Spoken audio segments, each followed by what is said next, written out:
Welcome to the Elvis Presley channel. When next you see couples fighting, don't just assume that they hate each other or that their marriage is about to crash. Often they are just trying to settle their differences so they can remain in the marriage rather than break up and live the rest of their life wishing they never did, like Elvis Presley and Priscilla. The duo thought it was over for their marriage, and before we could say Jack Robinson, they were already preparing to come back to marriage, perhaps after experiencing that silent loneliness that follows divorce. Elvis Presley and Priscilla plan to get back together? Make sure to watch the video until the end, and if you're new here, don't forget to join our wonderful community by subscribing to the Elvis Presley channel. The unbelievable stories of Elvis Presley and Priscilla Presley and their evergreen love. I know I've done stupid things, but the most terrible was not realizing what I had until it's gone. The brave lamentation by the king himself, Elvis Presley, the famous American rock star, on the mistake he made by divorcing his lovely wife, Priscilla. Until we can ascertain the forces that control marriages, if any exist, different from our emotions, ideas and habits, the circumstances surrounding the passionate love between Elvis Presley and Priscilla and their intricate marital journey will remain a mystery to observers. Even a fresh fact suggests that the duo was about to marry again shortly after their divorce was finalized. Would you have preferred they shamefully fight over their differences and remained in marriage? I don't think I'm qualified to answer that question, just as I'm not expecting you to, because a popular adage says you don't blame a messenger until you hear what they have to say. We can't speak for the king of rock and roll or his meticulous Priscilla until we hear what joined and separated them. After being nostalgic about having his family back, Priscilla was said to have told Elvis to be prayerful. Maybe one day there will be a time for us. Just like that, I asked. But what do I know about celebrity love and marriages? It is several years down the line, but some of us are still wishing it never happened. If about 13 years of romance was not strong enough to stop the forces of divorce when it came knocking on their door, who are we to question their decision? And I ask again, what value is love when we can't say in peace or divorce if we keep coming back to show love? Forgive my imagination. Priscilla is one lady I admire so much for her honesty, so when she said she needed fresh air in her life, it was obvious that she must have had enough of Elvis Presley, who was too busy looking for love, something he ignorantly has in her. I also heard that he was looking for a perfect version of Priscilla, which a section of the media tagged the Deborah Paget look. Oh yes, I remember her, the lady who turns down his marriage proposal. Yet, as revealed by Priscilla shortly after they left the divorce building, he contacted her again and talked about them getting married again. Priscilla's love continued to torment Elvis night and day, and possibly the only reason they remained close friends and watched each other's back even after separation. From the beginning their romance was unique and later unusually captivating. That is why fans kept talking about them as an inspirational couple. A rare musical talent like Elvis, with his animated interpretations of melodies and sexually inspiring performances that made him charm millions of female fans, knew exactly the kind of woman he needed in his life. That was why, when he first saw Priscilla Ann Beaulieu, he did everything to bring her home. Elvis Presley, seen as a significant cultural icon of the 20th century, met Priscilla in 1959, somewhere in Germany. He was just 24 years old, a handsome young man making headlines with his musical performances, while Priscilla was as fresh as a 14-year-old with her youthful innocence. Born as Priscilla Ann Wagner in Brooklyn sometime in 1945, Priscilla's last name changed to Beaulieu when she was adopted by her stepfather. Priscilla's real father, James Frederick Wagner, a U.S. Navy pilot, died in active service when she was just 6 months old. Her mother remarried a man who fostered her until Elvis set his eyes on her. For young Priscilla, growing up was fun, though living in a regimented environment may have contributed to her natural predisposition, as she likened herself to a shy and pretty little girl, unwillingly moved from one venue to another as part of the military rotation of her naval officer father. It was when the usual transfer took the family to Germany that she met Elvis, because he was at the time doing a stint in the U.S. Army. I now remember how Elvis had seen young and charming Priscilla at a social gathering and had a private discussion with her. Their mutual affection had caused teenage Priscilla to return home very late that evening, angering her parents, who threatened that she would never see Elvis again. But that was just the beginning, because Elvis was already infatuated with her, as he persisted in an incursion into her life and was able to convince her parents that he meant no harm and would ensure her safety. They continued meeting each other. It was reported that in one of her visits to him, Elvis had planted his first kiss on her lips. The mutual emotional outburst may have triggered more romantic feelings between them, as she became more interested in seeing Elvis regularly. Her father noticed the spark of love in his daughter's eyes and decided to invite and inquire about what he was doing with his teenage daughter. It was reported that when Elvis visited her father, he had told him, "Well, sir, I happen to be very fond of her. She's a lot more mature than her age. I enjoy her company." I can only guess what her father's response was, but the truth was that they continued to see each other secretly, sometimes exchanging love notes through mail messages, even though there was no restriction from her parents. The truth was that Elvis was more conscious of his future queen, because though Priscilla was said to have regularly visited him in his room, he never took advantage of her, so their relationship remained platonic. Interestingly, when Elvis was through with his military assignment and was ready to leave Germany, Priscilla was said to have told him she was prepared for an intercourse, but Elvis would not agree to her request, because he thought she was too young, as he said, "Some day we will, Priscilla, but not now. You're too young." When Elvis left, Priscilla was overwhelmed by several requests for interviews from the press, who may have regularly cited her and Elvis, and was in the know about their romance. She also received many fan emails from Elvis fans, both the appreciative and the jealous fans who spoke negatively about her. But more worrisome was a trendy report in a gossip magazine suggesting that Elvis was in an amorous relationship with several women, including Nancy Sinatra, who was said to be his latest catch at the time.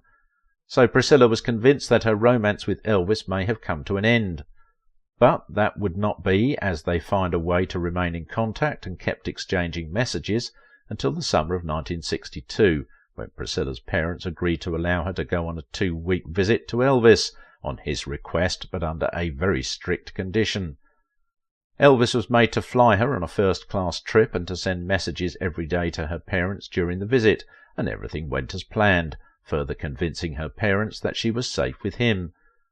Priscilla flew to Los Angeles, stayed with Elvis, and the two went through the period like a brother and sister without having sex. It was during the 2-week stay that Elvis convinced her to complete high school in Tennessee, with a promise of marrying her thereafter. She was indeed a precious woman, at least for Elvis, and he was ready to follow things the right way. In line with that, Priscilla found herself studying at Immaculate Conception High School and sooner settled at Graceland Home in Memphis. That may have been the beginning of the wider romantic journey between the king and his undying queen. Within the period, Priscilla laboured so much to keep up with Elvis's kind of lifestyle.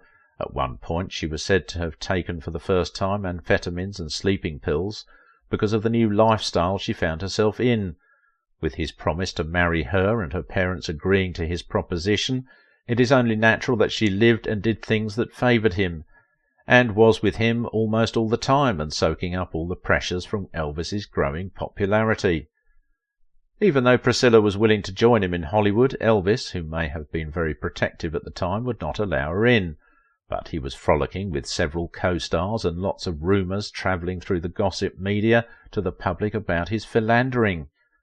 In a particular situation, Elvis began an affair with co-star Ann-Margret. The news was viral, and Priscilla read the information and confronted him on that. But Elvis was quick to tell her not to believe everything on the pages of the newspaper. Sometimes he would say the gossip is just to promote the movie.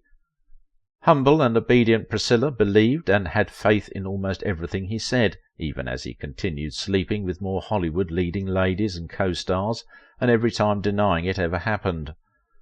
There was also something about the relationship with Priscilla that was affecting Elvis's career at the time, but after all the hullabaloo, Elvis was ready to fulfill his promise as he took her to the altar in a low-key wedding. The marriage was initially blissful and they had their only child, but when Elvis's career gained a second momentum, things changed, and the concept of living with Elvis became gloomy for Priscilla. While she was kept lonely most of the time while Elvis was gallivanting in Hollywood, not caring how she felt. Naturally, the immediate result was that Priscilla, who wanted something new for herself, soon began an affair with Mike Stone, her karate trainer she had met behind the scenes at one of Elvis's shows in 1972. In her words, "My relationship with Mike developed into an affair, though she still loved Elvis greatly." Elvis may have suspected her sudden change of attitude and decided to get back at her by making love to her violently, the way he had never done before, and later told her this is how a real man makes love to his woman. She sensed that it was a deliberate act from him and took it wrong on her personality, so the already severed marriage was heading for a divorce. But interestingly, soon after the divorce, Priscilla started regretting it, despite suffering emotionally in the marriage, trying to please him, doing things he wanted to be done, and, as she puts it, lived his life and going to places that he wanted. Priscilla said she honestly did not have her own life because she kind of lost her identity living with him, yet, as she later acknowledged, "I came out of it realizing I needed much more out of my marriage with Elvis." That was probably when the second version of their romantic journey started. Priscilla said though they were separated, she still feels so much love for him. From what Priscilla stated, it does appear as if their love even grew stronger thereafter. "I love him, I still love him, and I've never stopped loving him," she was quoted to have said after their marriage ended. She recalled how she was already ready to greet him at the door and pamper him. "I loved taking care of Elvis very much. I loved feeding him." She had added that they were so accustomed to each other that they developed jargon for communication, so that only the two recognize when they converse in public. Amidst their renewed affection, Priscilla Presley hinted that they had discussed the possibility of marrying again. Was it also the reason Elvis Presley did not marry for the second time any of his numerous lovers? Just like Priscilla, who remained single thereafter, possibly hoping to have the king back, so she can continue from where she stopped before their divorce. In case you are wondering how close they were and the kind of romance that was taking place from then on, Priscilla said he would still visit her regularly at her house and share emotional moments. "I would still sit in his lap," she said. She hinted that he still called her the pet names that he gave her. Sometimes the two stayed up late chatting, and when she visits him at Elvis's Graceland home, she said, "When I went to Graceland, it's the same thing." The two had fun together and enjoyed each other's presence. As detailed in Priscilla's memoir that she titled Elvis and Me, she emphasized the fact that the two were planning to marry again right before his demise. Elvis was quoted to have said, "I know I've done some stupid things, but the stupidest was not realizing what I had until I lost it. I want my family back." Priscilla said she had told him maybe one day there will be a time for us. Unfortunately, that dream, of course, failed to come to pass following Elvis passing away to eternal glory. There were also reports that Priscilla almost killed herself from the shock of hearing that Elvis was dead. Priscilla said she was able to hold to life after she locked herself in the bedroom with an instruction for people not to come to her because she wanted to be alone, and that she was at the time not willing to talk to anyone. "In fact, I wanted to die. Love is very deceiving," she stated. Though they were legally divorced, Elvis was still an important part of her life, and she would look up to him for a lot of challenges. In fact, he was the most important male figure in her life. Her feeling for him even became stronger after he admitted several of his mistakes and was sincerely willing to turn a new leaf, and the two were just starting to put behind their past mistakes with a hopeful laugh at their shortcomings, only for the ugly hands of death to come and snatch him up when she needed him most. At least that's what it seems. The picture was that they had a bond, had better understanding and patience at the time than when they were married, but thankfully she was able to recover from the shock, but she never remarried. Perhaps she had remained strong for him, even in his absence, till they meet again in eternal glory.